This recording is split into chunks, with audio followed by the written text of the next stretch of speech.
And then we combine the 10 with the minus 2 to get 8. So it's going to be 8 plus 2n. And that's answer choice 1.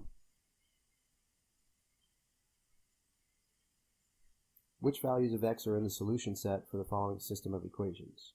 Okay, so with this problem, we can solve the system using substitution, but perhaps the better way to do it is to just use the answer choices to plug in, because that way we don't have to solve a quadratic. So if you wanted to do it the original way, you would take this and set them equal.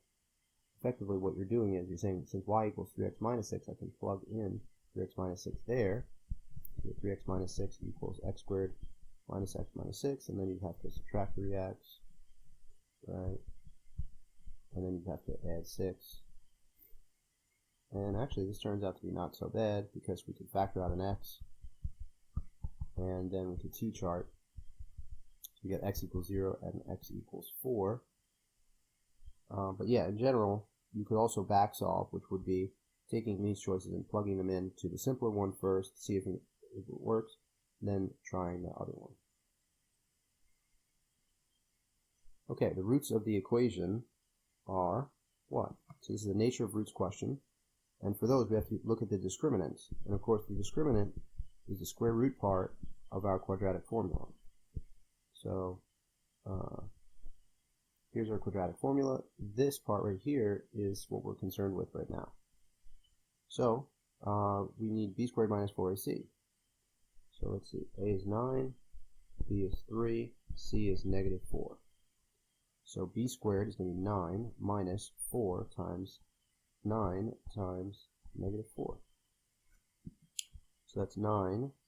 There's 2 minus signs here, which is going to form a plus.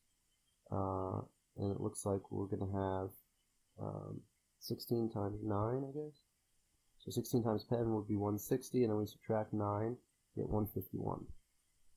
So when we add 9 and 151, we get 160 as our result. The fact that this is positive indicates that we have real solutions. The fact that it's not a perfect square means that we have irrational solutions. And yeah, when we have irrational, it will always be unequal. The only way to get equal is if we had the discriminant equal to 0.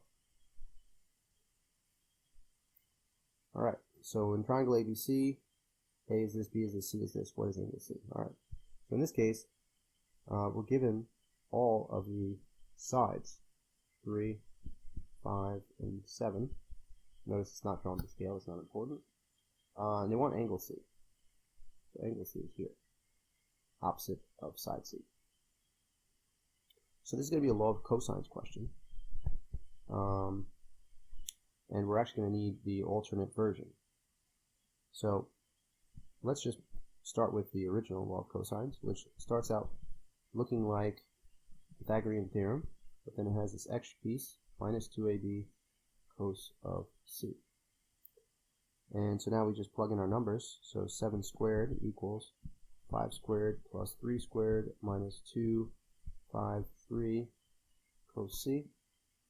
So that's 49 equals 25 plus 9, and then minus 30 cos c.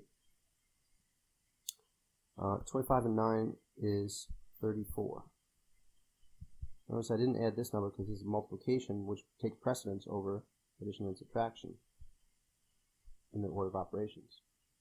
Then I subtract this 34 to the other side, and I end up with 15 equals negative 30 cos c, and I divide by negative 30,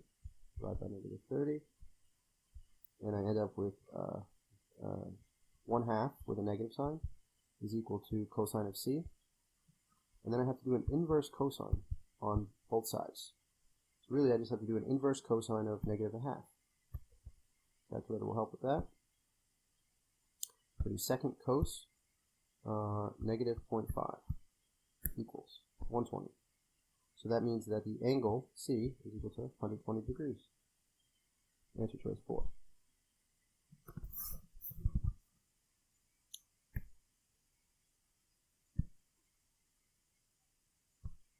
Alright, number 18. When x to the minus 1 is divided by x minus 1. What do we get? Alright, well, x to the minus 1, that just really means 1 over x. So we have 1 over x minus 1 all over x minus 1. Now from here, whenever you have 1, you can really just write that as any number over itself. So let's write it as x over x, so we get a common denominator. Then we have 1 minus x all over x divided by x minus 1. Now to put these on an equal playing field, let's put this over 1. So we have a fraction over a fraction. Now we can take this denominator, bring it up, flip, and multiply. Okay? So what we see here is we have 1 minus x and we have x minus 1. They are basically opposites of each other, right? So they're going to cancel out.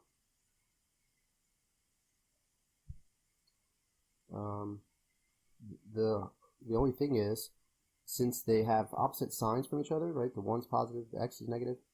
The 1 is negative, the x is positive. That means that they're going to cancel out, and they're going to cost us a negative sign. Okay? And the idea is you factor out a minus sign, and then they will be identical. So anyway, we end up with negative 1 over x as our result. Answer choice 2.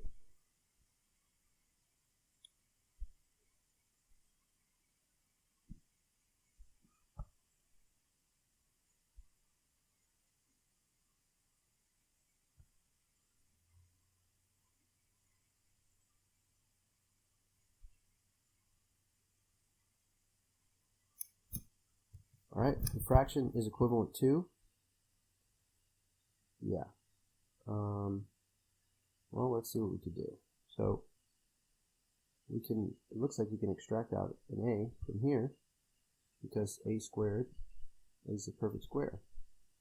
So we get an a, and then we have just 3b here. But that's not enough. So, I can also just write these separately, so rad 3 and rad b, and then I recognize that 3 over rad 3, these are basically, powers of the same number, so we have 3 over a rad b, and then this is really 3 to the 1/2 power. So if we subtract these exponents, we'd end up with 3 to the 1/2 power on the numerator, and of course, the 1/2 power is just the radical. So it would be radical 3 over a radical b. And that can also be, let's see.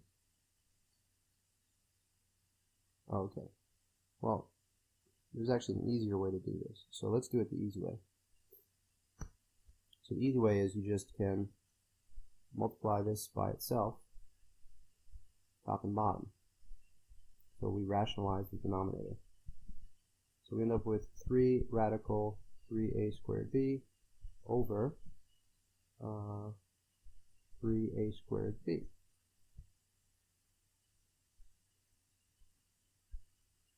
Let me find a smaller marker here.